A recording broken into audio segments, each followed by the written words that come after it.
Welcome once again to these afternoon sessions of the seminar.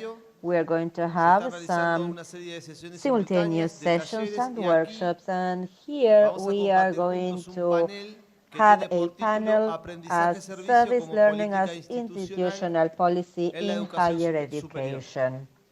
Here with us for this panel, we have Beatrix Bouwman from the Northwest University, South Africa, Berta from the Service Learning European Observatory in Higher Education, Mercedes Panozzo and Juan Pablo Martínez from Siglo XXI University, Argentina, and Juan Cruz Hermida from the Catholic Argentine University. Each of them will have a presentation with a time set, and after that we are going to have some time for dialogue and exchange. We expect we can do this in depth and in fraternity. We're going to conclude at 4:30. Let me introduce now Beatrix Bouwman. She is the Director of Sustainability and Community Impact of the Northwest University. She has 15 years of experience as a coordinator and director of community participation at that university. At the university, she was founder of the board of the South African Education Forum, and she chaired that forum until June 2021. The university was member of the consortium for the Digital Education Project of the European Union program. She participated there, and she's also a member of the advisory committee to the board of the Uniservitate service learning program in Higher Catholic University. The university also is part of many projects, research projects. She's also part of the South African Science and Technology Office. It is a pleasure, Bibi, to have you here with us. We are all ears. Good afternoon, everyone. It is a great privilege to speak to you today. And I want to thank CLAYSS and also the Uniservitate team for me being here and for the audience to come and listen to me.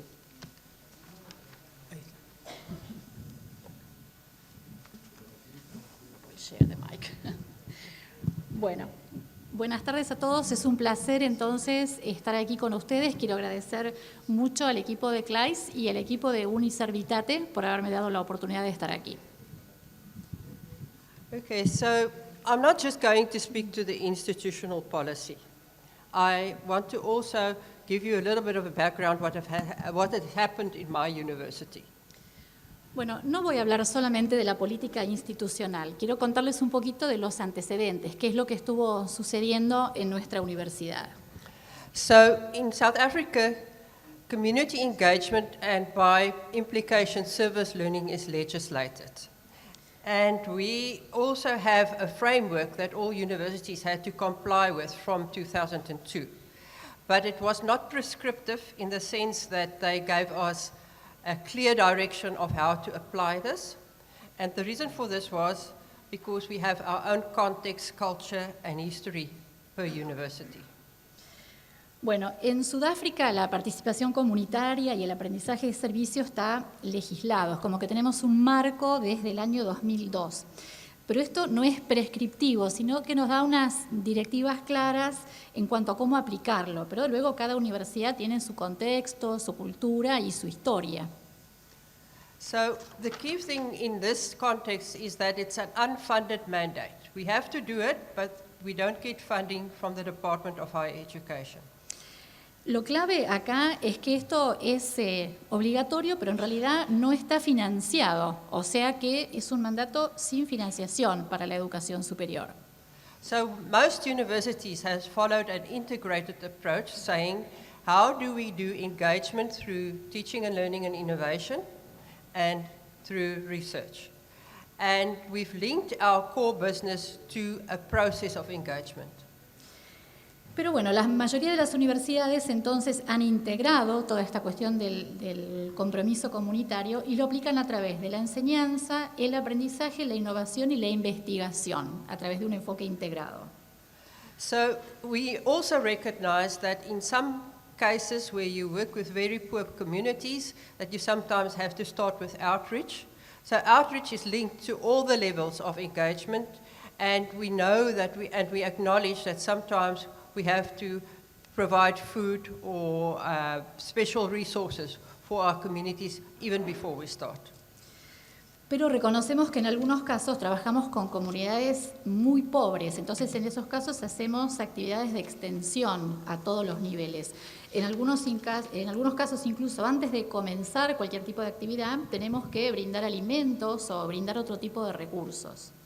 So the question is what is driving our institutionalized form of community engagement or service learning? Entonces la pregunta es, ¿qué motiva este enfoque de compromiso comunitario o aprendizaje-servicio? And our university decided that we will do it through an engaged research process, and it's known as asset-based community development. Y en nuestra universidad decidimos que lo íbamos a hacer a través de una investigación comprometida o participativa. Lo llamamos, that would be the ABCD? The acronym. ABCD. Yeah. So the community engagement process is about development for the community and also developing our graduates' attributes. Entonces, esta participación comunitaria se hace a través de desarrollo para la comunidad y también a través de desarrollo de los atributos de los graduados. But as the way of approaching this, we've integrated it into the vision and the mission of the university, and we call our vision and mission our dream. And we have also integrated this into the annual performance plan of the whole university. So my boss has a performance agreement which runs down to me, which runs to every single person participating in the university. Entonces, esto lo hicimos a través de una integración de la misión y la visión de nuestra universidad. A esto lo llamamos nuestro sueño, es el nombre que le pusimos. Y nosotros desarrollamos planes de desempeño anuales a todos los niveles. Mi jefe, por ejemplo, tiene su plan que me lo transmite a mí, yo a aquellos que están por debajo mío en la escala. Todos en la universidad tienen este plan de desempeño anual. What you see in the figure that's not really in focus is an excerpt of our plans. So if you get the slides, and I will also give you a reference to our website, you can go and have a look how it works. En la diapositiva a la derecha ven, es un extracto de nuestros planes, se ve muy chiquito, pero si después tienen acceso a la presentación van a poder ver cómo es en su totalidad. So a university has to balance quite a lot of balls in the air to make it work. Entonces la universidad de hecho tiene que equilibrar muchos roles, muchos papeles para que esto funcione. But the main concepts for our approach is about building the knowledge economy, graduate employability, and having a sustained impact in our communities. Pero todo esto se reduce a contribuir a la economía del conocimiento, la empleabilidad de los graduados y también este desarrollo de compromiso comunitario. So we cannot do that without public-private partnerships. Y esto no lo podemos hacer sin una alianza público-privada. So in our annual performance plan, goal 3 is about what we do at the university, and it dictates what everybody has to take on board inside the faculty. En nuestro plan de rendimiento anual, entonces, describimos qué es lo que hacemos en la universidad y qué es lo que todos tienen que cumplir. And it's about integrating and aligning your community engagement with your teaching and learning and research to create a culture of active citizenship. Entonces, esto tiene que ver con integrar todo este compromiso comunitario, la enseñanza, el aprendizaje, la investigación, para lograr una ciudadanía activa. So yes, we did start with a policy. O sea que sí, empezamos con una política. And it took us 5 years to get it really in place. Y nos llevó 5 años implementarla realmente. Because there was a lot of consultation with all stakeholders. Porque se tuvieron que hacer muchísimas consultas con todas las partes interesadas. But what we also did was we appointed the persons that are responsible for managing this. So we have a deputy vice-chancellor or a deputy rector. Entonces también designamos a las personas que están a cargo de esto. Por ejemplo, designamos un vicerrector adjunto. We have deans or deputy deans in faculties. Tenemos decanos o subdecanos dentro del plantel docente en cada facultad. We have a faculty board with a community engagement board in the faculty that is responsible for their activities. Tenemos una junta docente dentro de la universidad que es responsable por las actividades del cuerpo docente. And there is a student relations committee that also is part of the whole arrangement. Y también hay un comité, una comisión de relaciones con los estudiantes, que es parte de todo este compromiso comunitario. We don't tell faculties what to do, but we want them to align their plans with Goal 3. Nosotros no le decimos a los docentes lo que tienen que hacer, pero sí les decimos que tienen que alinear sus actividades con el objetivo 3. So what we have said is, you cannot manage something you cannot measure. Y lo que decimos es que uno no puede administrar algo que no puede medir. And it is data-driven.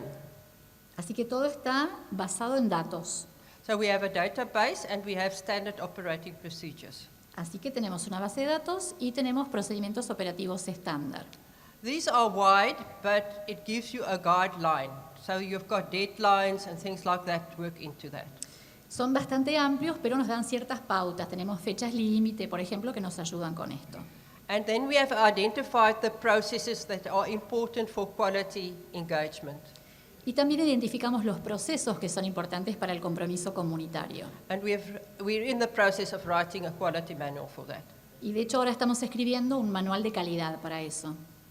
Monitoring and evaluation and impact is very important for the university. Es muy importante para la universidad medir el impacto. And as I've said before, our performance agreements as staff for promotions is also linked to the way we engage. Y como dije antes, toda esta cuestión de la medida del desempeño, el análisis del desempeño, es una forma de medir el compromiso. So it's really about having high quality analysis. O sea, lo fundamental es tener un análisis de alta calidad. So it sounds very smart and grand, but when it comes back to practice, it is not that easy. O sea, suena fantástico y muy inteligente todo esto, pero cuando se trata de aplicarlo en la práctica no es tan sencillo. So the question is always what we do and what we know we are doing well and whether we are making a difference. Entonces, la pregunta siempre es, ¿qué hacemos? ¿Qué es lo que estamos haciendo bien? ¿Y qué estamos haciendo? ¿Cómo sabemos si estamos marcando una diferencia? And in the vein of solidarity, we also have to include our community voices in that. Y en términos de solidaridad, también tenemos que incluir las voces de la comunidad. So the question is, how do we keep track of this? Entonces, la pregunta es, ¿cómo hacemos un seguimiento de todo esto? We do engaged research. Hacemos investigación comprometida. So I'm not going to say too much about this slide. This slide gives you the context of our world. And it shows that we've got lots of wicked challenges, and it's the same in every country. But I thought I'll just set the stage in terms of how much we need to address as a university in some way or another. Bueno, acá en esta diapositiva no voy a dar todos los detalles, pero da un poquito el contexto de nuestro mundo, ¿no? Todos tenemos desafíos en todos los países y esto nos muestra cuánto tenemos que hacer como universidades. Okay, I see they redrew my slide at least a little bit. Bueno, ahí tenemos una diapositiva con bastantes datos. So we have 754 registered projects at the end of 2022. Al final de 2022 teníamos 754 proyectos registrados. And because our communities are so poor, 77% of that was still about outreach. Y debido al contexto, el 77% de esos proyectos seguían siendo proyectos de extensión. But what we wanted to see is how this was being integrated into the core business of the university, especially in the teaching and learning and in the research space. Pero queríamos ver cómo estaba integrado esto en la actividad central de la universidad, especialmente la enseñanza, el aprendizaje y la investigación. What is also important for us is to have scholarship of engagement. Lo que también es importante para nuestra universidad es tener becas de compromiso comunitario. So we want to see what we've learned, how we've co-created new knowledge, and how we publish about it. Entonces lo que queremos ver es qué aprendemos, qué co-creamos y qué publicamos al respecto. And at least 12.7% from our database indicates that that is starting to happen. Y el 12,7% de nuestra base de datos nos muestra que eso está empezando a suceder. We still have a challenge to get all the data from the faculties and the people reporting. Todavía tenemos el desafío de obtener los datos por parte de los docentes y todos los que informan a la base de datos. But we did get some feedback on how many people were involved and how many students were involved and which of these projects were funded. We know it's under reporting, but that was the data we had at the end of 22. Y también tenemos que recibir un feedback, ¿no?, de cuántas personas participan, cuántos estudiantes participan, cuánto financiamiento obtenemos. Esto todavía está subinformado, digamos, pero seguimos trabajando en eso. So what we also did is we have a pre-requirement for anybody publishing any type of article, whether it's just discipline-based or engaged research, to publish and give keywords of how your work links to the SDGs. So every article that is published by a staff member from the university has to indicate that. It's a requirement. Y además tenemos un requisito necesario para todas las publicaciones que se hacen, ya sea de una disciplina en particular o sobre investigación comprometida. Y es que tienen que identificar esas palabras clave que relacionen esa investigación con la institución. Ese es un requisito para todos los artículos publicados. So from this slide, and this was done by an independent group called CLAYSS, and they also look at the Web of Science information. This was the size of our contributions to the various SDGs. You can see the largest one was good health and well-being, where we were contributing to. Uh-huh. Esto fue hecho por un grupo independiente, CLAYSS, it's the name? CLAYSS es el nombre del grupo. Ahí vemos los diferentes objetivos y los diferentes aportes que hacemos. Y ven que el más grande es el objetivo número 3, al que más aportamos como objetivo de desarrollo, el de salud y bienestar. So for the sake of keeping this presentation in time, I didn't include the data analysis, but if you go to our website, you can actually see the CLAYSS report, and you have like specific numbers in terms of the number of publications linked to the specific type of SDG. Pero bueno, ahora para no expandirme demasiado, no voy a hablar de todo el análisis, los datos, pero lo pueden encontrar si van a nuestra página web, ahí van a encontrar el informe de CLAYSS y ahí van a ver la cantidad de publicaciones, etcétera, relacionada con cada objetivo. So one of the things that's also important is to know how partnership relations are working and what the status quo is in partnership relationships. Y otra cosa que es muy importante saber es la situación de las relaciones con diferentes socios, ¿no? Eso es algo fundamental. So we do sociometric network analysis. Entonces hacemos un análisis de redes de métricas sociales. So this is an example of a sociometric analysis of the relationships in our Department of Health Sciences. We are currently trying to build a medical school, and we want to know who do we have to take into account when we start consulting with our community. Por ejemplo, acá vemos las relaciones, el análisis de los actores en la red. Esto es relacionado con las ciencias de la salud, porque estamos tratando de crear nuestra facultad de medicina, entonces estamos tratando de ver a quiénes deberíamos consultar dentro de la comunidad.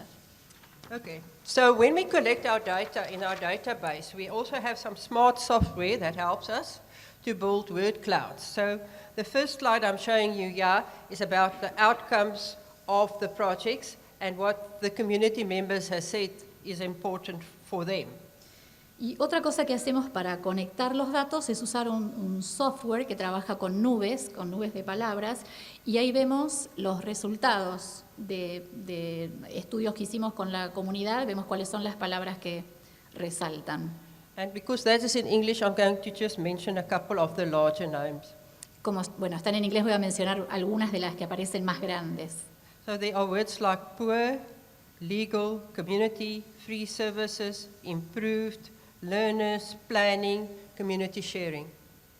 Bueno, algunos son, por ejemplo, pobre, comunidad, legal, servicios gratuitos, aprendizaje, aprendices, estudiantes. So we also gather the information at the end of the project because we're doing monitoring and evaluation. So we're also asking people what they think were the impacts of the project. Y también hacemos un análisis al final del proyecto, hacemos un monitoreo y evaluación. Les preguntamos al final a los participantes qué pensaron del proyecto. So in that word clouds, you can see words like students, health, awareness, improvement. En esa nube de palabras pueden ver algunas palabras como estudiantes, salud, conciencia, Yeah, improved conditions, condiciones mejoradas, indigenous knowledge, conocimiento indígena, initiative. iniciativa. So really easy to then get an idea of what is happening. And if you start to link this to the SDGs, you are able to start to see what's happening in terms of impact. Es muy fácil así tener una idea de qué es lo que está sucediendo y poder así medir el impacto. We've been tracking what is happening at the university over several years.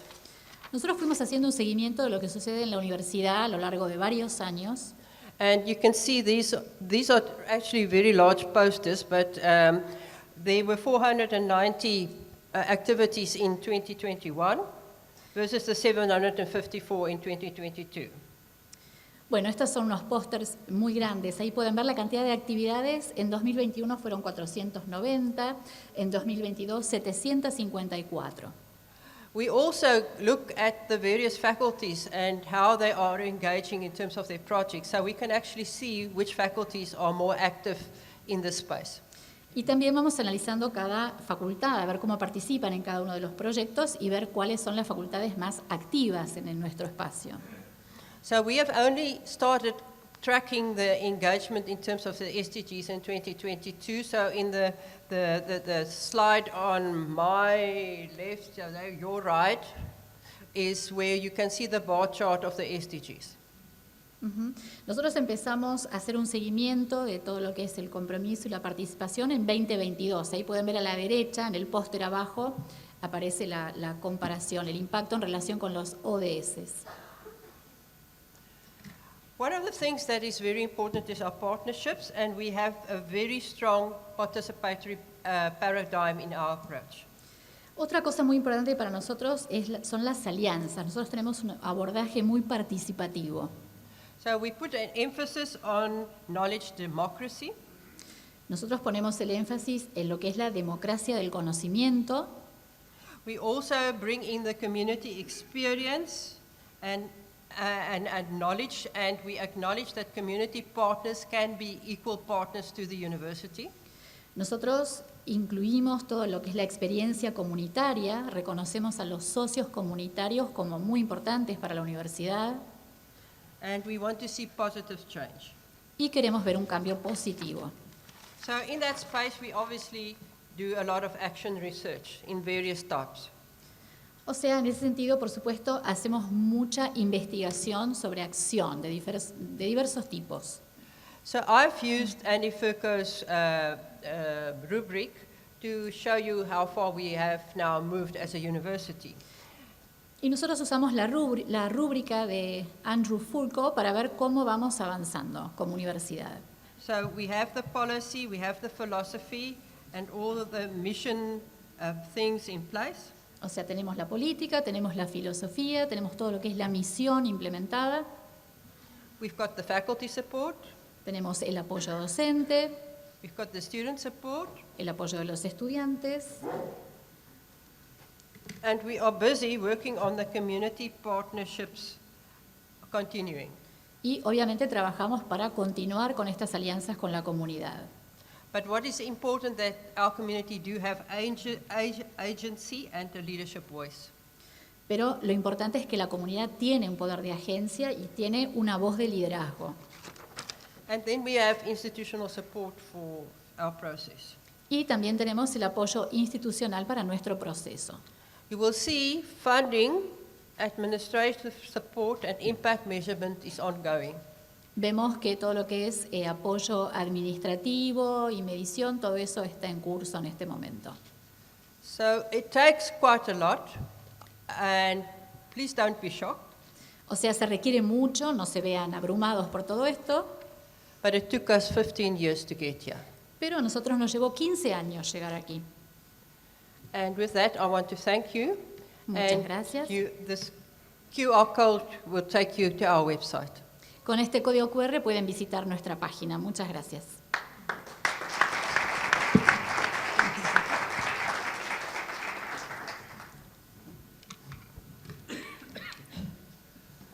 Muchas gracias, Vivi, por la presentación. So now we are going to continue.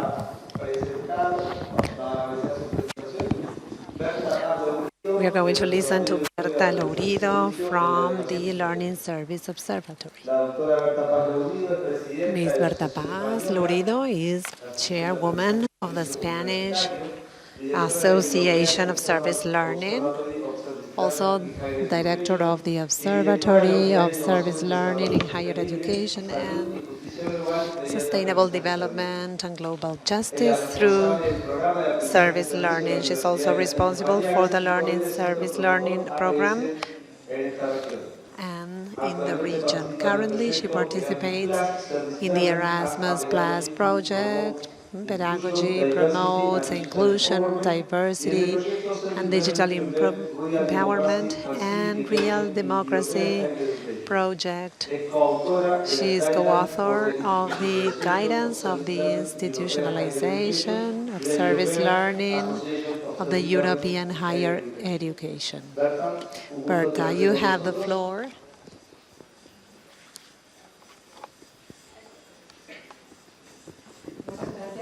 Thank you.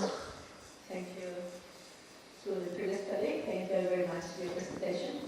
Y muchas gracias a And thanks, CLAYSS. Thanks to the colleagues who share this panel with me. It's a very interesting topic, and it is an honor for me to be here after attending this same seminar online for so long. Now I enjoy again the pleasure of learning and also hugging my colleagues and seeing my colleagues, which is so important. Well, I've decided to make a presentation, well, with a title that is also very ambitious, perhaps. Not so much because I'm going to explain each and every detail, but because these points will be very useful to keep up the discussion, the debate, particularly in the European framework and Latin American framework, where we also have certain points in common with other contexts that we find commonalities through a common language. So my title is Service Learning in the European Framework, an approach to the implications of institutional policy.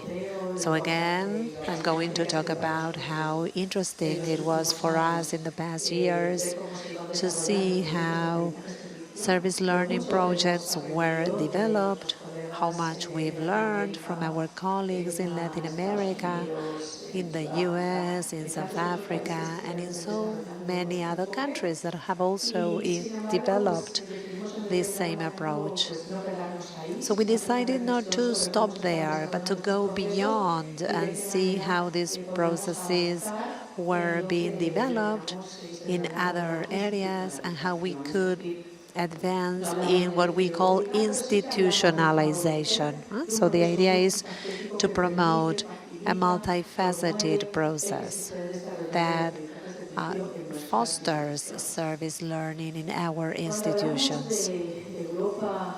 When we talk about European Union with so different countries, we know that this is very rich, but there are some things to consider.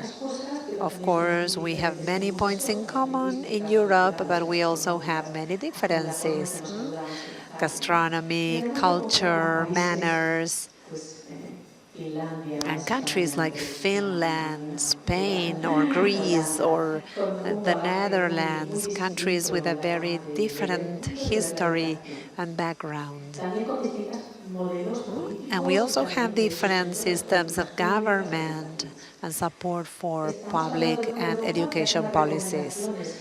So Europe makes educational recommendations, but at the same time, competition is huge in higher education. So all these aspects make service learning in Europe an approach, I would say. On the other hand, I wanted to explain 2 points about the observatory. By the way, feel free to access these codes for you to see in detail. But in summary, this is an entity that represents all these mapping efforts and reflection efforts as to how we can implement service learning in Europe. It was created in 2019, and with the support of the Spanish University Service Association, has provided support for this development. As you can see, we have the Spanish QR, the European Union QR, and also the QR for the observatory.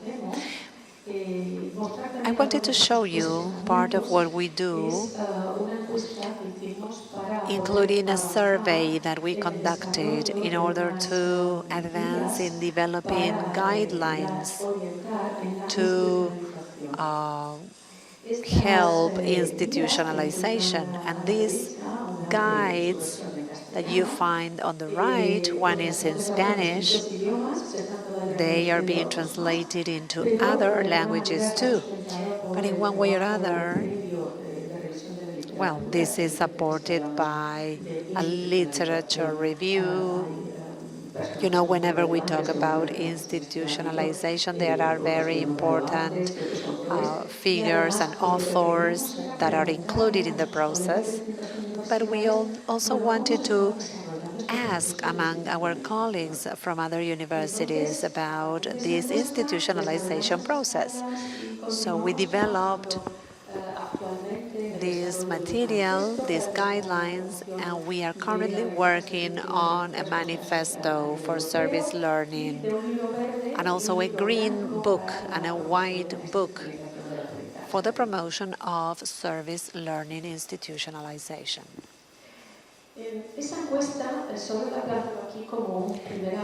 The survey is like a first approach to this topic, and also the result will be key for us to promote certain aspects. So there is a personal information part first, institutional information second, and then the levels of evidence. This is a survey that people answer individually, but then we need to make a scale. So if the question is how service learning is developed in an institution, then we need evidence on that. So the questions included whether there was any evidence on service learning or not, and if the evidence existed, well, how the evidence was like. Was it a clear evidence? Was it long-lasting? Was it significant or not? Was it substantial evidence? So also evidence that people would identify as enough evidence to make a change. Well, this is a table for you to see the results. Most of the participants to the survey were teaching staff, but also researchers, admin staff, managers, or academic authorities. And also, the service learning programs that were mentioned, well, they included non-profit organizations, educational centers, but also church associations, among others. So this is for you to see where we took the information from. Now, the details are on the Observatory website. You will find the guide with details. But we also, from the different categories of the survey, there is a category which is very important, related to institutional implication. Well, there was an important number of people who considered that there was clear evidence or strong evidence in the sense that service learning was included in the institutional mission. There were strategic documents, for example, and that it was embedded over time. And it was not included as a generic or in a generic manner, but service learning was clearly identified. And that was very good, of course. That was very exciting. However, the second dimension, let me see if I can show you the slide.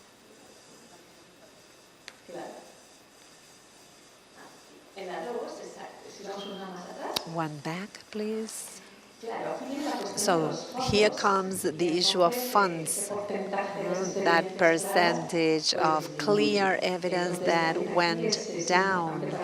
So it is important for us to know that words can be beautiful, but then it is very difficult, right, to have the necessary funds allocated in a continuous manner, and these projects that need the funds at specific points in time as well. So we realized that these programs had external funds, but not on a permanent basis. That was very stressful for the project leaders and project managers because they didn't know to what extent they could implement all the activities.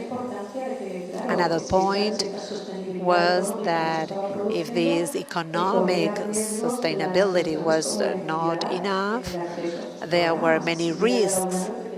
For instance, certain access issues or transparency issues. Who was financing what? So that was also a point that was not clear, and that also exposed the issue to fairness. Another dimension was the coordinating unit or support structure.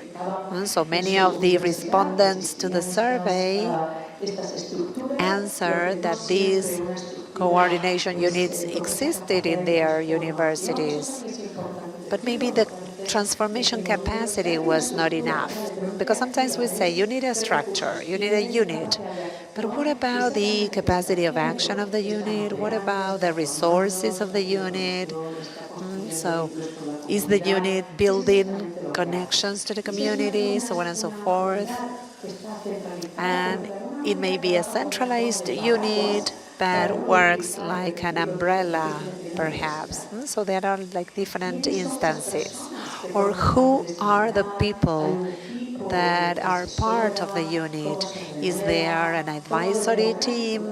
What about the renewal of the members? Is the process democratic?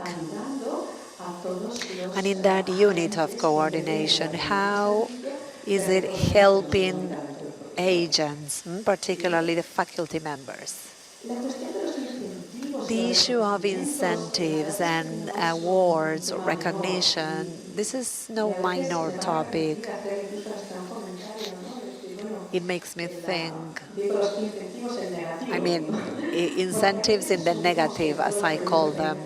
Sometimes we assume that everything in service learning is wonderful, and that in addition to recognitions that we may have recognition from students themselves, right? And we start thinking when those things take place. Service learning is also a challenge for students. We should not lose sight of that because they are taken to a discomfort area.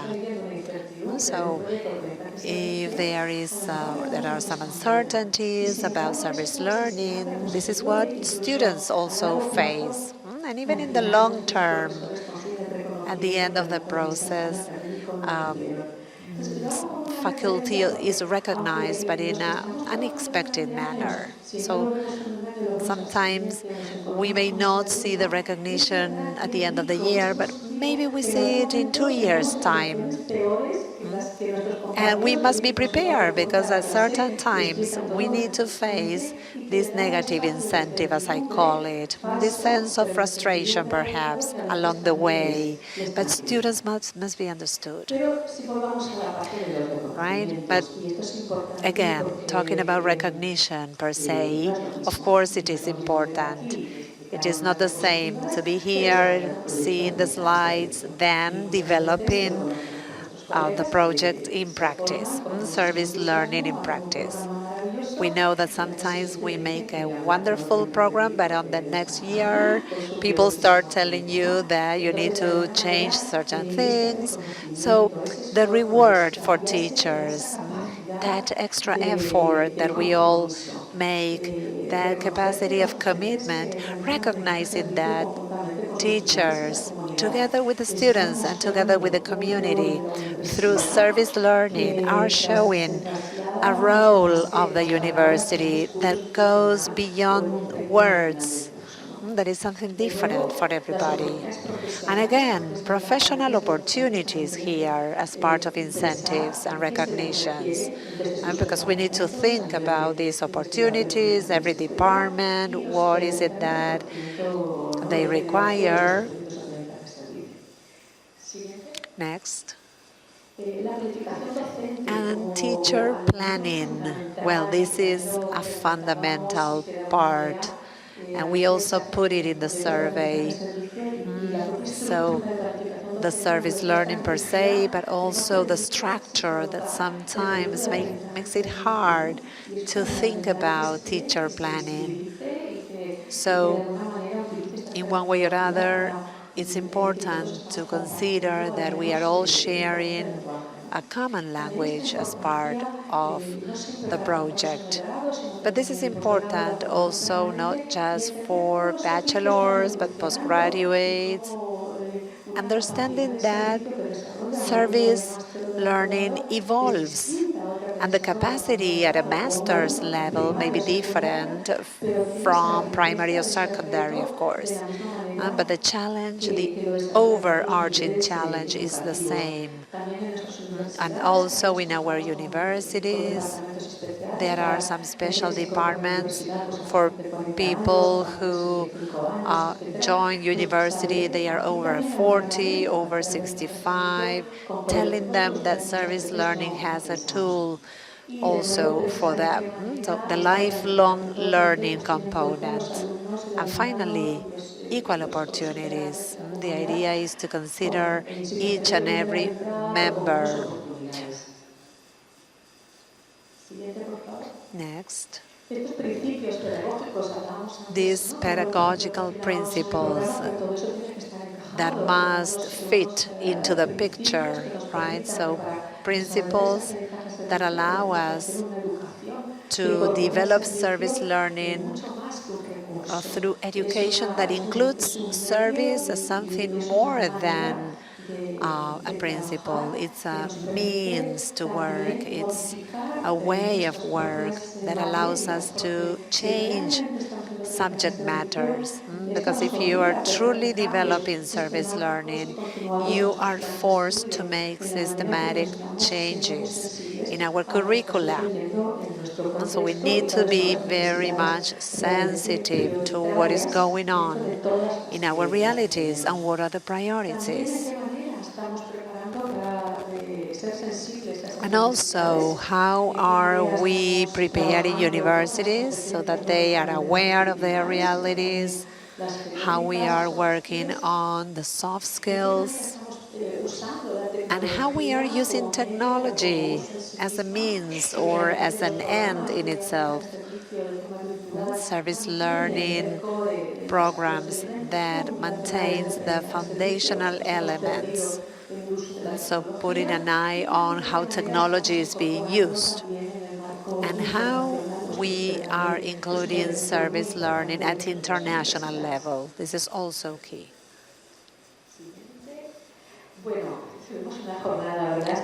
Well, we talked about research a lot, so I will not insist a lot, but it's important to do research, but also to work in the present and in the past. Of course, that evidence is being collected thanks to the research that is being done. And we need to transform the conclusions into an easy story, easy to or simple story. How do we explain evidence in a simple manner for those who need to take action? And how can we explain? Many presidents of universities perhaps come from different disciplines, so we need to explain people why this is important for a university. So it's not just the evidence, but translate evidence into concrete terms. Those of you who maybe were part of presidential roles, you know what I mean. Because this is an exercise that is very important, to change the language, to say the same things perhaps, depending on the discipline, depending on where each comes from. Because you may be serving in a managerial position, but then you may change that position, and in that way, it's very important to do this research together with the community. And again, this is something that we say a lot, but sometimes we do not put it into practice. I, for instance, bring design to the community, and is different from what other people may say. The voices of the community are so as relevant as ours. The importance of educating, training on service learning research. Not everybody has this training and education. And there are qualitative and quantitative characteristics that can later on be applied. And in one way or other, what are our resources that must be accessible for research? And finally, whether we have an agenda, a research agenda. What is it that we really want to achieve over time?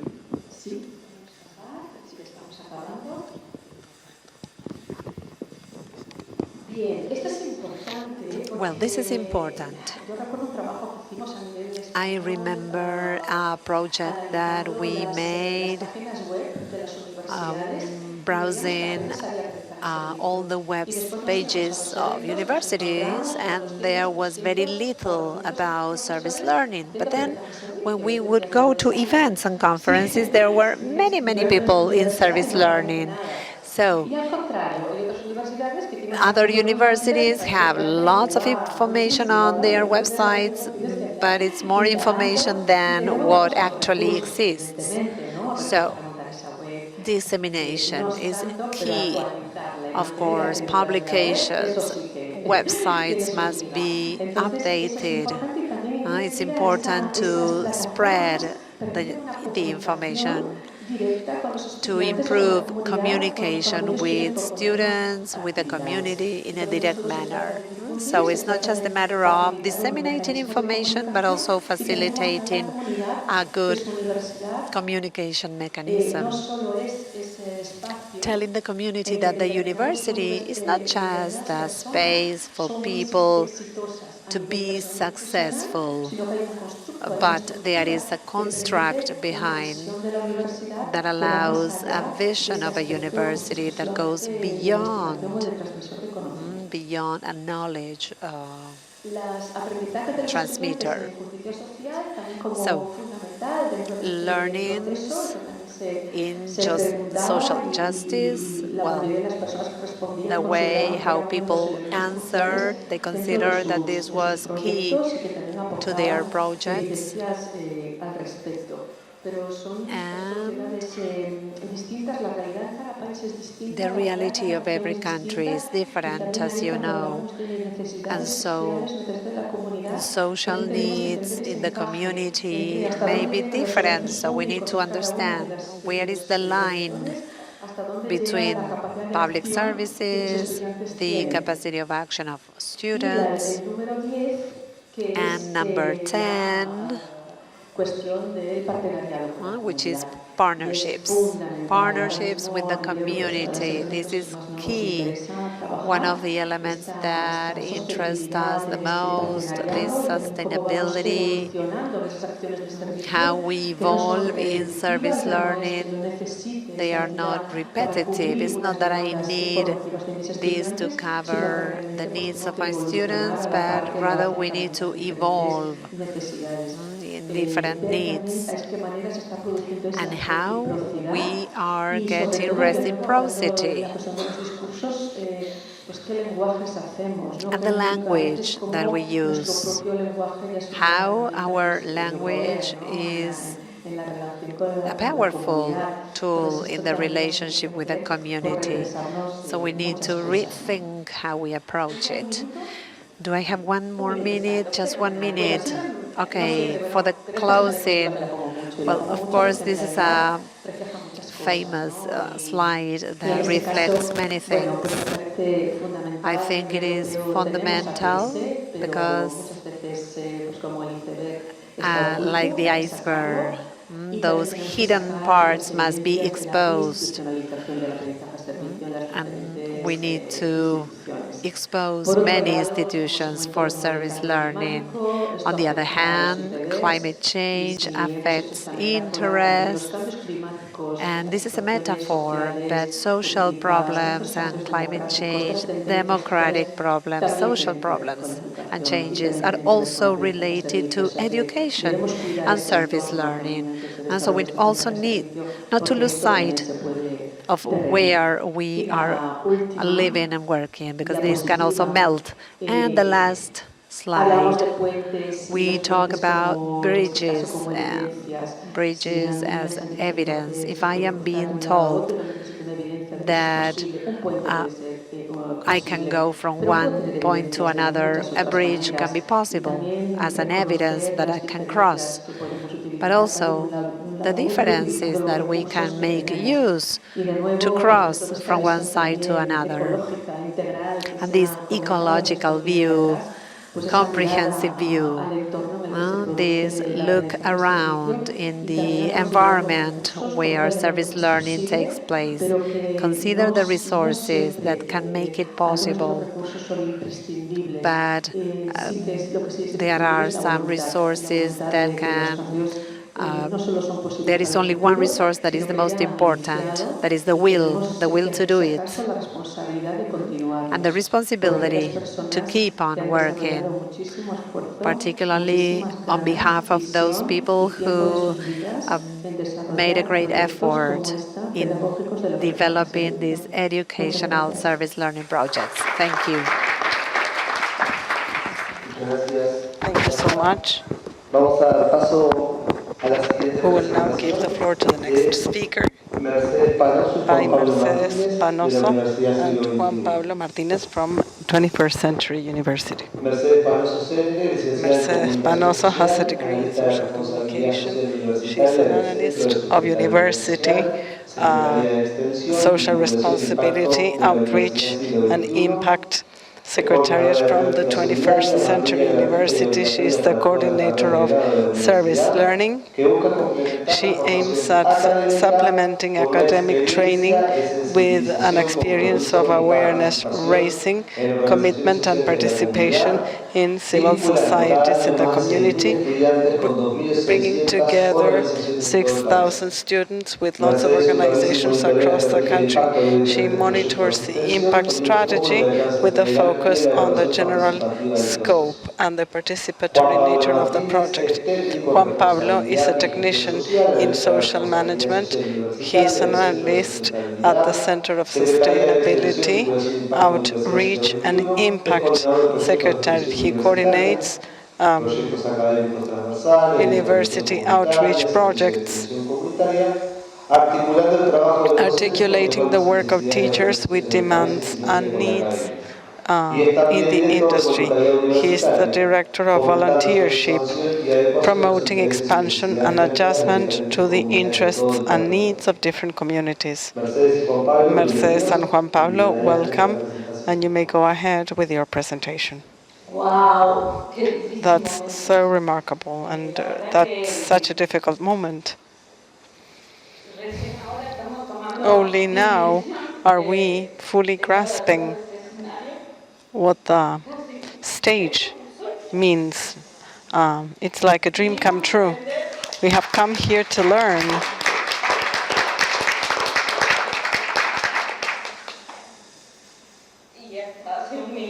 And a minute ago, I was taking mental note of all the things that I still need to do as pending issues when I leave this venue.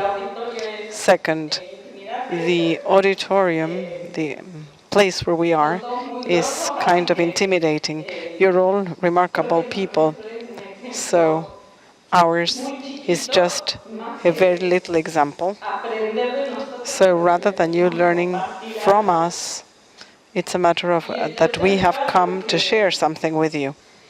And thirdly, because it is the first time for us to be here, it's time number one. So sometimes emotions play against us. I am Mercedes.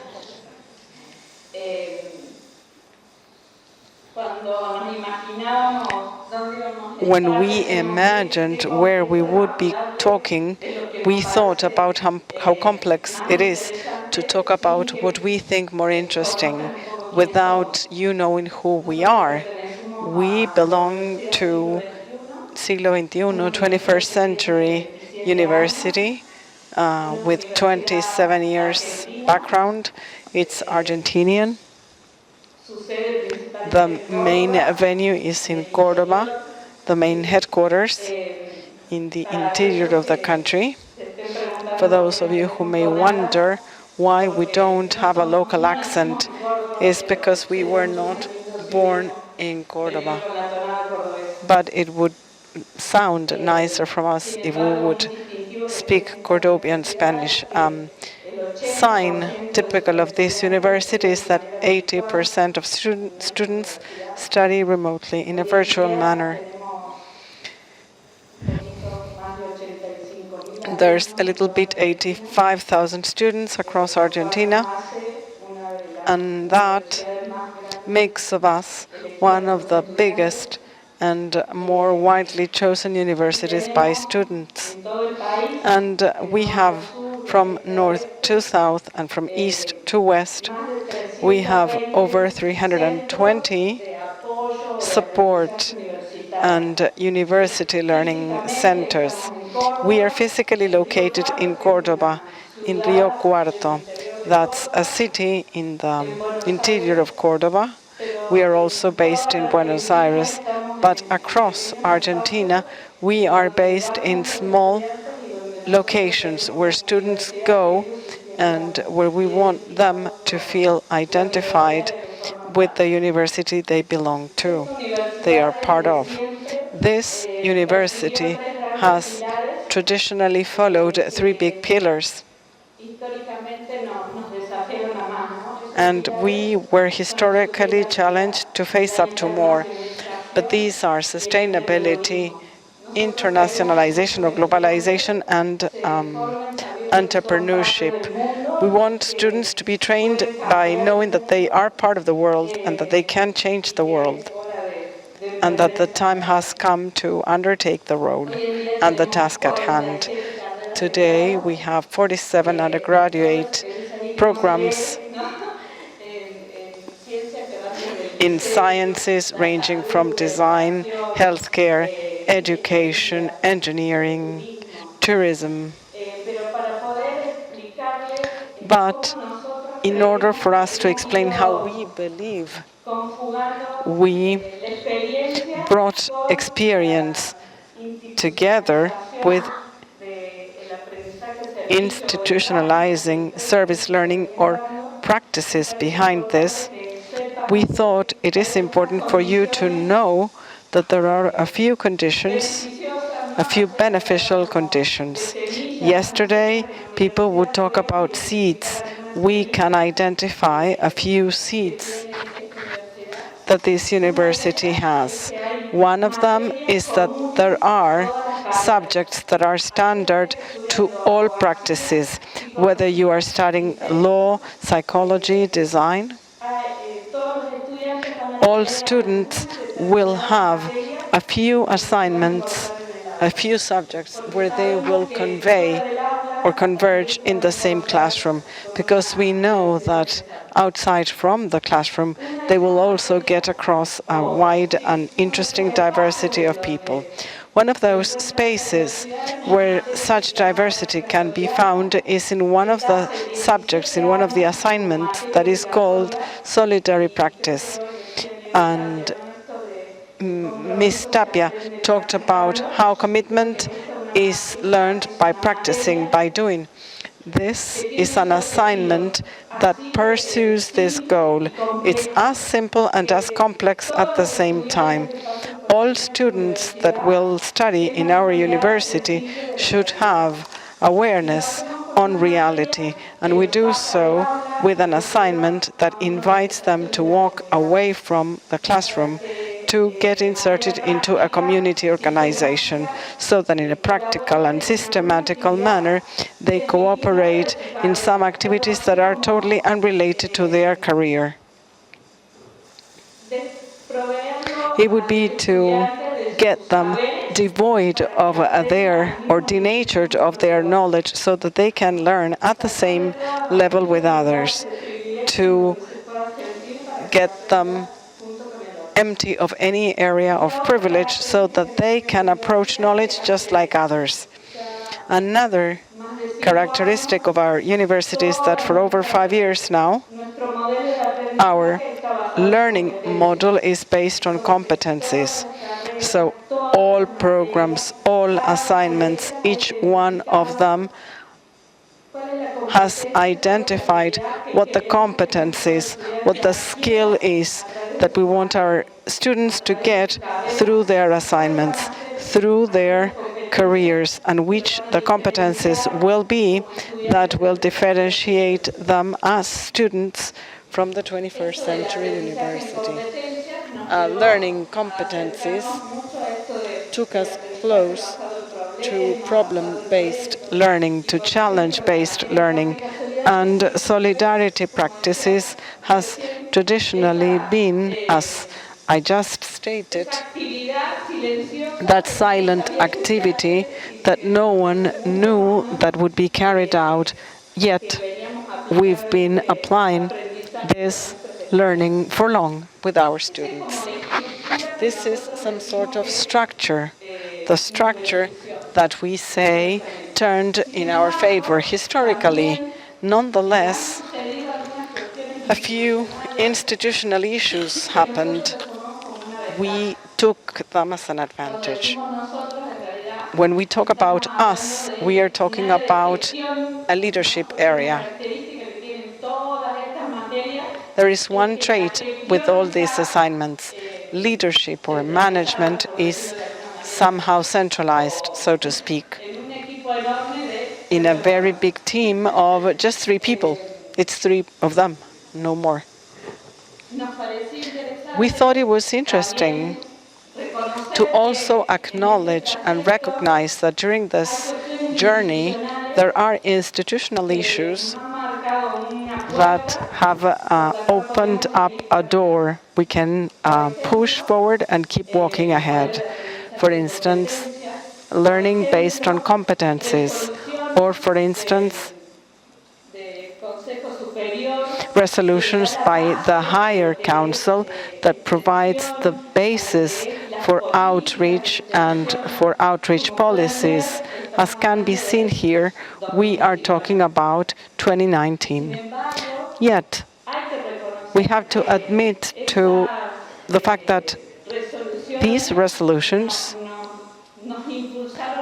promoted or encouraged us to move forward and to go for more. When we talk about an outreach policy, we were able to institutionalize and to officialize an awful lot of projects that were quite voluntary and that were quite synchronous, but that happened for quite some time.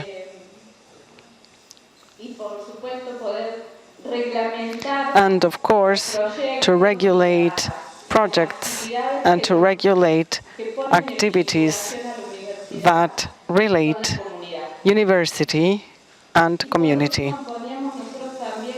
And finally, we said that this experience also speaks about an experience being in relationship. We have sustained for a long time now a close approach to organizations, where quite often we feel interpreters bringing different languages together. We interpret organizations in helping them identify a need. We interpret academia, we interpret teachers, so that they can identify how lessons or how learnings can take part and accompany society. Processes that are not happening overnight. They sometimes happen in different timelines. It is interesting to consider this, to realize it is a fundamental element when it comes to thinking about what is it that we have today in the 21st century. And since I knew that at this point in time I would run out of air, we brought a video that would keep us interested.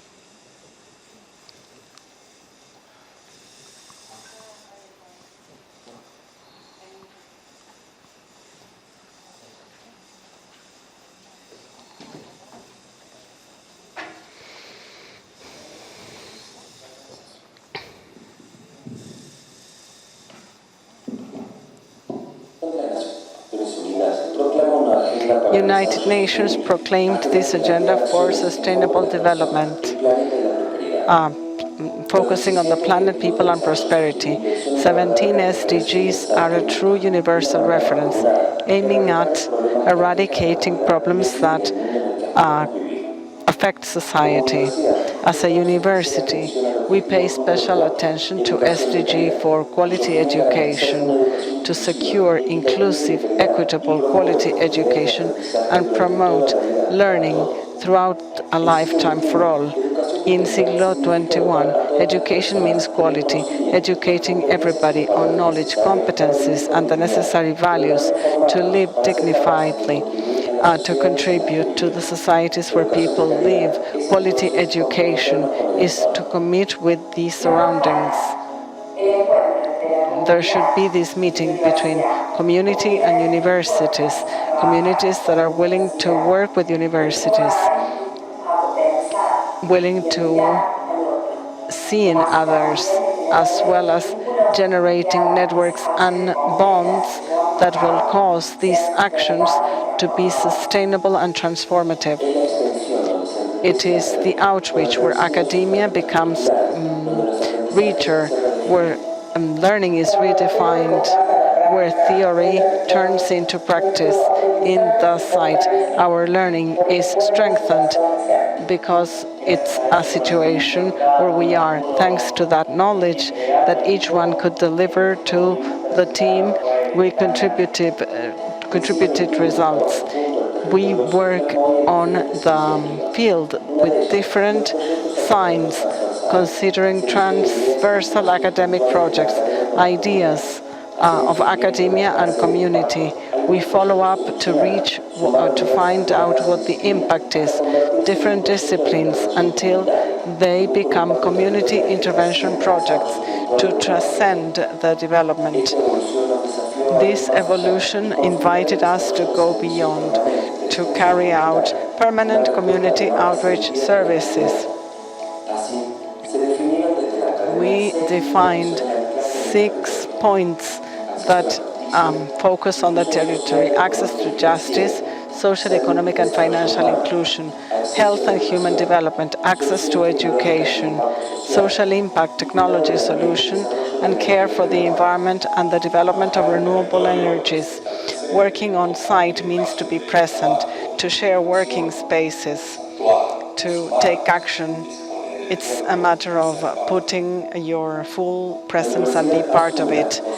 We undertake the responsibility to train committed professionals with an open mind to the social reality. We work with community, with a team of people that have different views.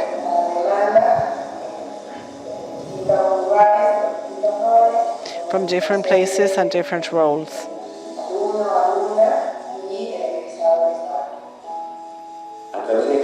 Through actions and programs, we materialize the social role of universities with special care to most affected people.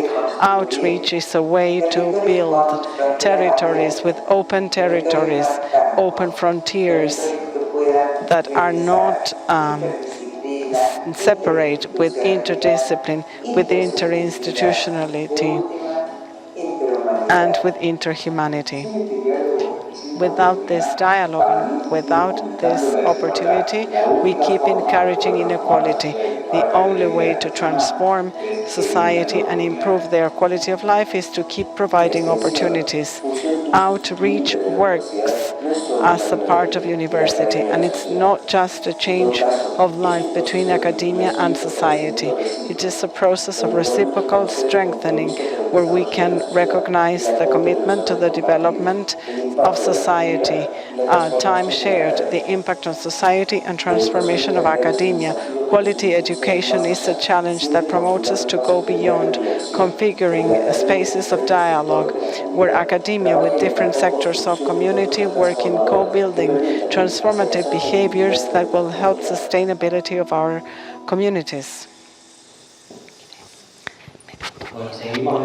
We keep on this race, but time is short. So I would like to thank you for this meeting. The video that we just watched with Meta, well, this talked about the type of projects the university has. And we say the ladder of outreach and service learning, where we have different projects, SECPICs, and paths. We have lots of acronyms in our university, and it is because of the complexity level with different projects. Paths are focused on the development of chairs, problems, and the community. Students and directors, PICs, are an evolution where we aim at interdiscipline, and this is renewed depending on the reach out of the project. And SECs, community outreach services of a large importance, where we aim at federality and in a permanent manner. These are services that are open to community, and there is dynamism and feedback on this dialogue, on synergy with community. This is what we've always approached as a ruling or a guiding principle. Let's talk numbers. when we talk about institutionalization of service learning beyond quantitative evaluations. We have lots of reports. Many universities in Argentina have these for accreditation bodies. Evidence-based leadership institutionalizes things, and the quality of evidence. We plan, on the one hand, this is what we ask teachers initially, and then assessment of each project depending on complexities, where we see the outreach, indicators, goals, forms, and all things that we monitor in a quantitative and qualitative manner. This is impact to community. In numbers, in connection to this semester, we have 2,966 students, 49 teachers, 56 projects in the first semester. There's 44 plus and plus 40 organizations, including communities and civil society organizations. And PICS, Community Intervention Project, 2,763 students, 34 teachers, 29 projects, and 29 organizations, and community outreach services of a federal nature, 2,830, 89 teachers, 19 projects, and plus 60 organizations. This is a snapshot of the current situation of what we currently have. Another challenge that we have, which relates to institutions, is that we develop things because there is a composition of projects. There's directors, students, and participating students, students for Reach Out and other students. We accredit, and they get credits granted for participating. And if they develop 80% of yearly laid out goals, then they are institutionalized. And we develop with the training area rubrics for each role, for directors and for students. And based on these specific and general competencies, we have rubrics of qualitative assessment in order for us to move forward. And towards the end, this is the result of the progress of institutionalization. The following publication, the first one, that has to do with good practices of community outreach. What we saw in the video is reflected on this academic publication. If you're interested with it, just download it. We brought it so we can share. And then what projects aim at. And I give the floor to Mecha so she can make her final comments. These are projects with a soul and a heart. So Mecha is an ambassador with whole heart and soul. And this, we said yesterday, it's the time to share. It's the time to share it in a natural manner. This is what we can bring from 21st century university. We put things together and in an orderly manner. We classified things, and this is an opportunity we had. We gave ourselves the opportunity to come down to these projects with a different view. This helped us discover strengths and weaknesses, which recognizes that there's yet a lot to improve. We sometimes get down to communities in a very clumsy manner. Others, we do it in a more flowing manner. We recognize that they are quite a number of students that are with us, but we need to still cover many more of them, and that we will transform it. Thank you.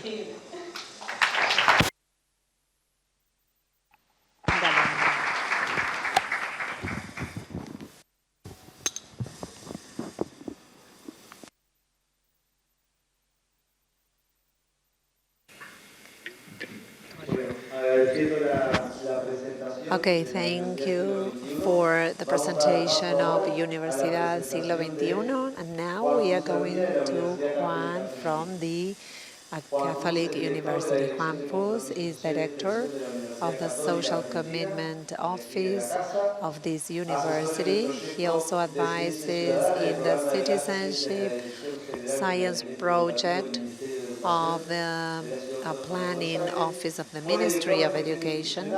He was director of institutional matters of the Observatory of the university and also consultant to the Ministry of Relations. He holds a degree in political science and also completed the master's in public administration from the University of Buenos Aires. He also has a postgraduate in human resources at this university. He works as professor of social commitment program, and he participated in many chapters of books and magazines.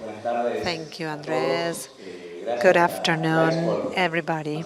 Thanks, CLAYSS, for organizing this event and giving me the opportunity to share with you the level and the stage at where we are now, the institutionalization process at the UCA. When I was listening to the presentation from South Africa, Spain, and other regions, everything that we have gone through, and when Mercedes showed herself emotional, I thought there's a lot that we have to discuss. And I remember that a couple of hours ago, I was talking to a teacher, a professor from this university, and I just told him about service learning. So new people can get on board. There are still new people who can join. By the way, this person is part of the audience now, so he's very much welcome. Second, sorry, Bibi, and others, because I changed the presentation, but Bibi gave me feedback from what we worked together. So sorry if I made some changes. Those of you who were here on Tuesday, maybe some things will be repeated because we talked about institutionalization when we discussed with Universitate. So very quickly, for you to know, we have 4 buildings in Argentina: Rosario, Paraná, Mendoza, and Buenos Aires, with 15 schools, 18,000 students in the 4 premises, mainly on-site students. We have 4,000 graduates and 5 pre-university schools. So very quickly, for you to see the innovation in education and the steps that we've taken already, and what Berta mentioned before, we need to readjust. Those of us who hold managerial offices, right, we need to also think from more practical terms. So service learning is part of innovation in education. However, it is not new, but it is somewhat new in Argentina, particularly at universities. People are started talking about service learning at university level. We are starting to work more and more, in addition to what public universities are doing, from the private university sector. We are also talking about from the network. And so we are beginning to talk in a similar language. So, of course, it is hard to define what we mean by service learning, but this is creating a common language among stakeholders. And as you know, we have gone, as Bibi said, right, 50 years as part of this process. Well, we are younger. We still need to do a lot until we reach the same level as South Africa. But we, as a Catholic university, welcome service learning under the view of Pope Francis, to work from the intellect, to work on the concepts that are traditionally taught in the classroom, but are welcomed in a different manner in the community. So it is inclusive and of educational experiences, those chairs of the university that develop service learning as part of the educational proposal.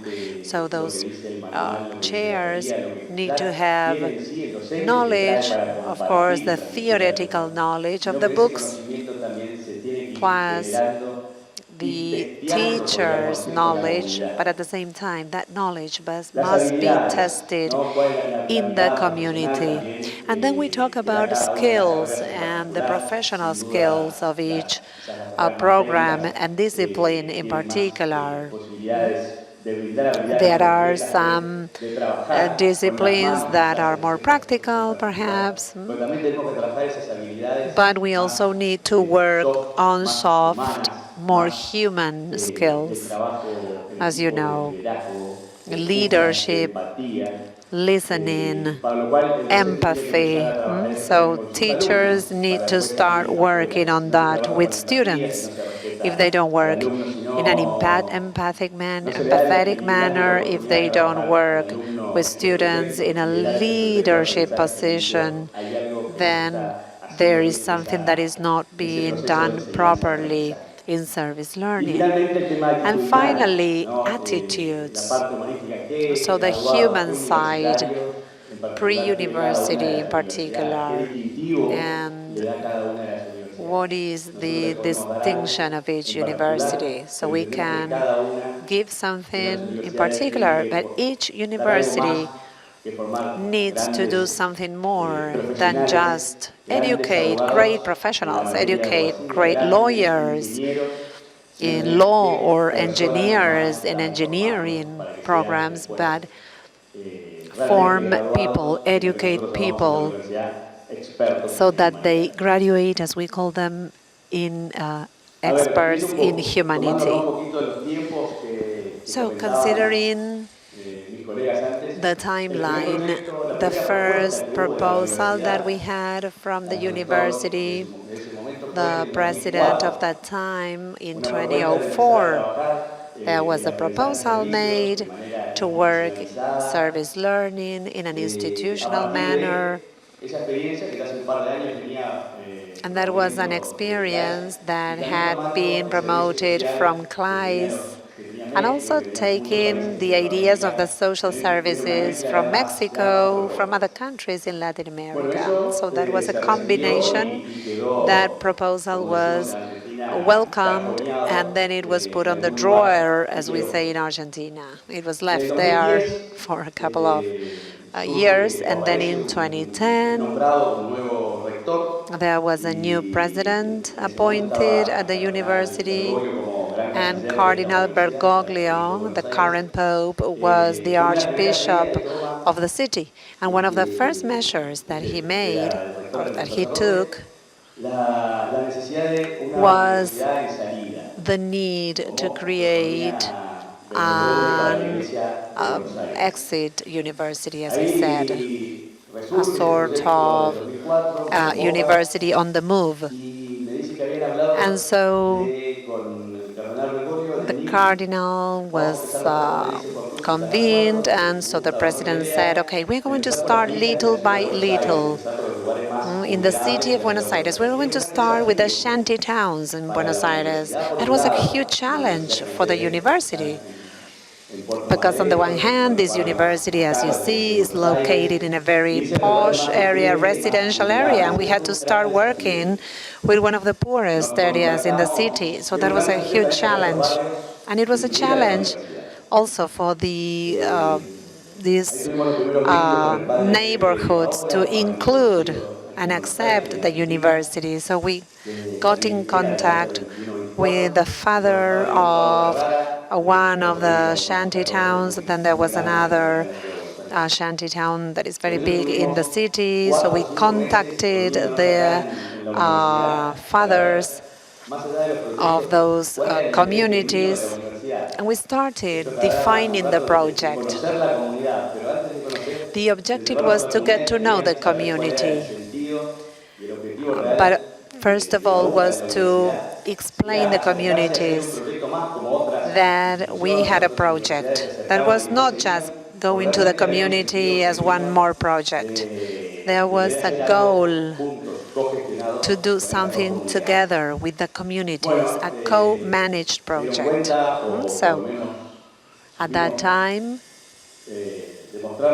we were good at showing the communities that we had good intentions.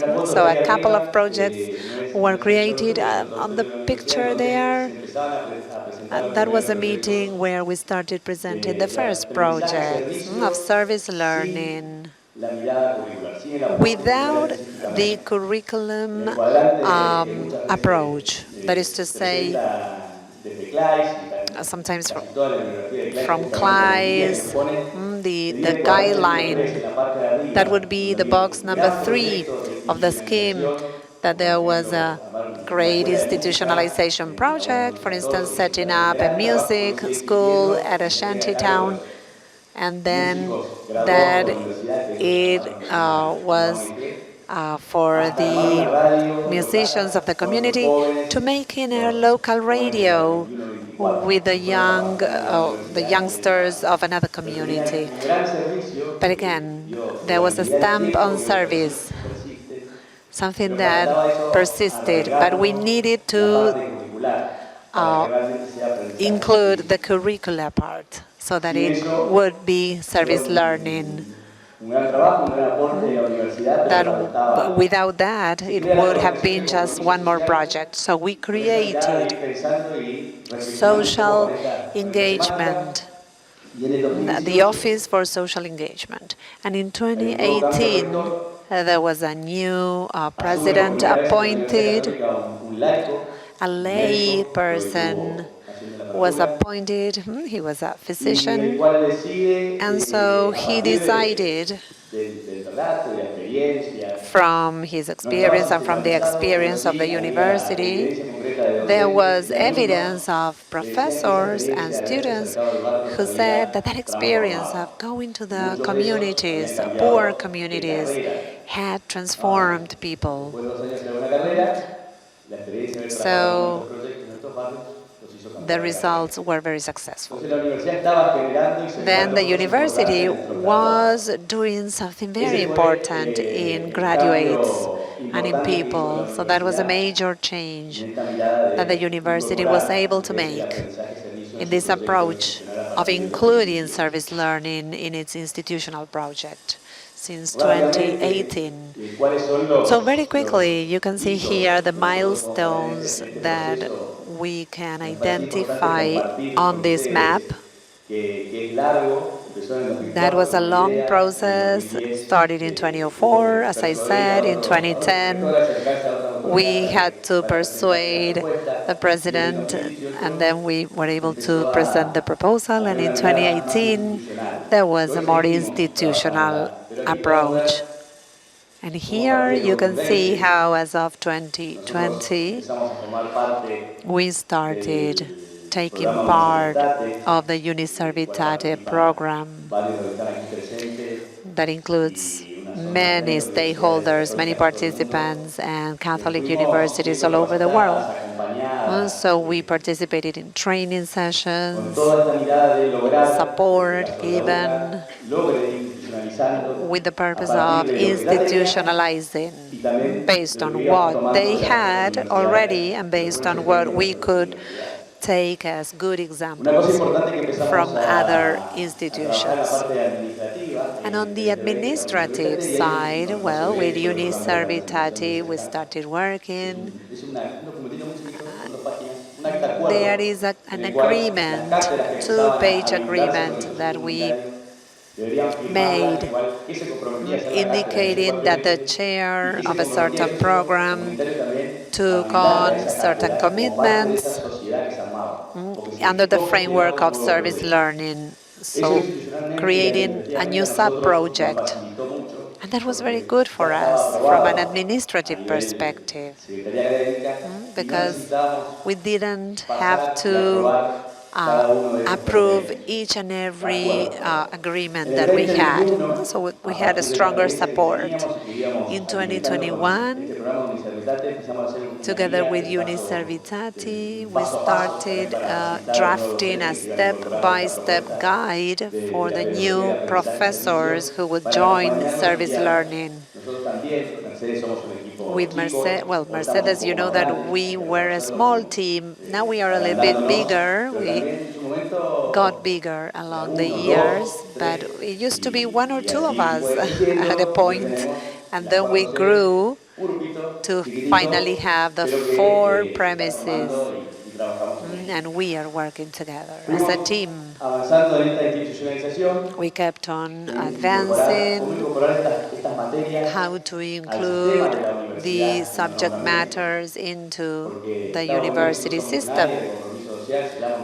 Social engagement office was an office that was part of the university, but we still were not part of the academic secretariat or other instances. People started saying, you should be part of such and such academic area. And I said, no, it's good that we are not part of that instance because we have more freedom to maneuver. So we are part of the unit that is of integration, so we can integrate different areas. So we have certain freedom to support plans and projects that if we were part of the admin structure of the university, we would be limited. So in 2022, we started working on a calendar for each semester or every quarter. The university gets this calendar that is approved for all those subject matters that go through inclusive training. Then we started evaluating professors and community members and students. We wanted to know how their experiences were, and then we collected evidence and lessons learned. Evidence of what was done and learning from everything that we still had to do. Now these assessments are very good for us to give feedback to the teacher, to tell teachers and professors, this is the experience of students from your work. In some cases, students or certain students didn't have a good experience, and of course professors did not like the results. But that was very good for us to show that service learning is not good for the student to learn in the context, but also that the professor learns and the professor gets out of the traditional class. So the typical yellow pages, old pages, traditional material. To get out of the comfort zone, professors can create new dynamics for future classes. And finally, this year, in 2023, we made a publication on spaces of reflection. Well, of course, today we've had a discussion, and yesterday as well. Reflection throughout service learning is key. Sometimes, in a more traditional subject, you don't have a moment of reflection, but unless there is a constant reflection of a subject, of the semester or something, then the professor is missing something, because it's key to have students' feedback from what is happening in the ground, on the ground, how they are getting in contact with the community. Okay?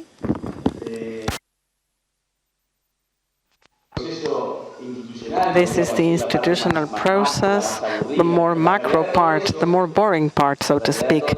But for me to come down to all this, I just wanted to walk you through one of the experiences of the chair, of how you have to follow the process of this training journey. As Nieves was saying, it might be this or any other, but a few steps have to be followed. And our president, in each meeting we have, speaks about planning. Without planning, there cannot be any good service learning project. So there should be some motivation of teachers, without a doubt. And this is what we are still lacking. And motivation, of course, moves us, as was the case with Mercedes. And we then become a seed, a better seed. We worked with a seed, a small service learning proposal, up until the flower would open up in the air, and this would accompany all chairs. Becoming a seed to know where we are standing is fundamental. This process, a chair of industrial engineering, we thought about those that are more related to the social subjects that have more openness to service learning, philosophy, language, how from industrial engineering a proposal was adopted of business administration to work with social entrepreneurs. Social entrepreneurs, maybe for Africa and Asia, well, there is something similar, and the Europeans, who are the social entrepreneurs.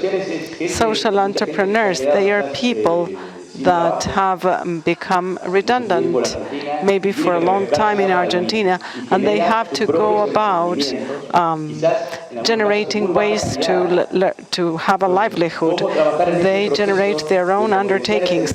How to work by potentiating those undertakings. This chair started working 3 years ago, providing tools for this small-scale project. They have started generating other results. These are various stages on the process, and then EFI, evaluation. Cross-sectional stages are fundamental. Reflecting and systematizing. It's systematizing processes. From our own office, we systematize whatever teachers carry out. We have a few programs to share, but how do we collect that information and put reports together of this key systematization to know where we are standing and to evaluate to know where we are standing? What about the challenges and the paths? We need to keep working in constant teacher training. We lack this. We need to go deeper into what we have. We are very far from this. We need to generate resources, human resources in working, and economic resources to accompany those processes. We have a lot of material, but we do not have people to do research with. And they talked about CONAO, been a mechanism accrediting university programs in Argentina. We are in the search, with some chairs in particular, for the next CONIAO accreditation, so we can incorporate some specific subject that has been carried out, at least so for the last 3 years, as service learning, irrespective of the teacher who is in charge of that assignment. This is a pending one, and we would like to keep making progress. We are working in the Paraná venue to see whether we can work on that goal. Thank you.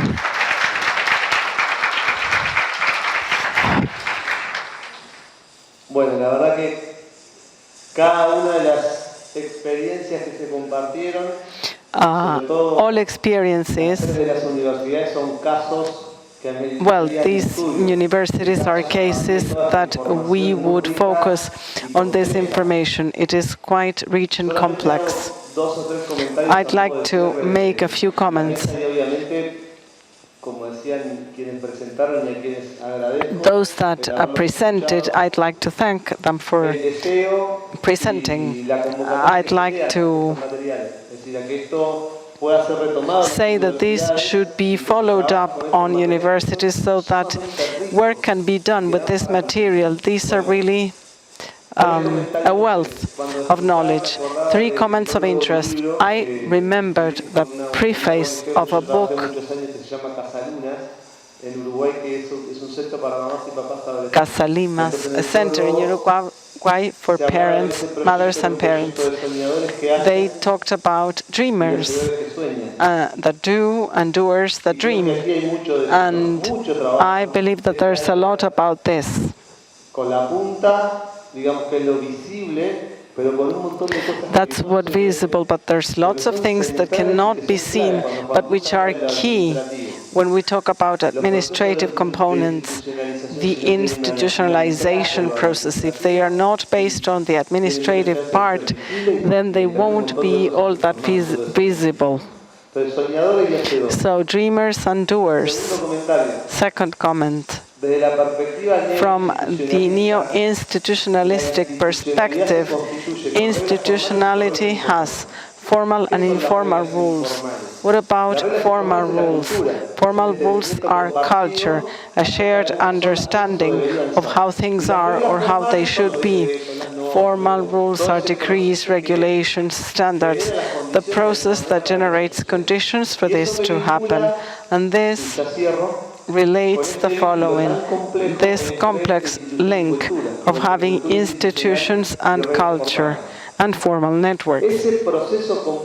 It's a complex process that at the end of the day, when we have evidence of good quality, we have evidence of good quality, and this causes the mission and the vision to cease being something abstract, to come down to whatever is lived in the institution, whether from a Catholic or a non-Catholic institution. We have the dream of a better world, and this complexity was here. I see the panel, and I thank a lot for having heard and shared with you, because this is what institutions live on.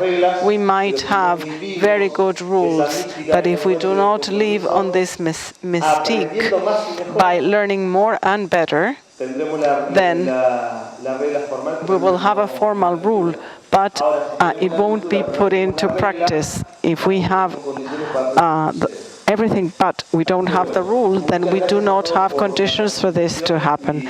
Thank you all for your participation.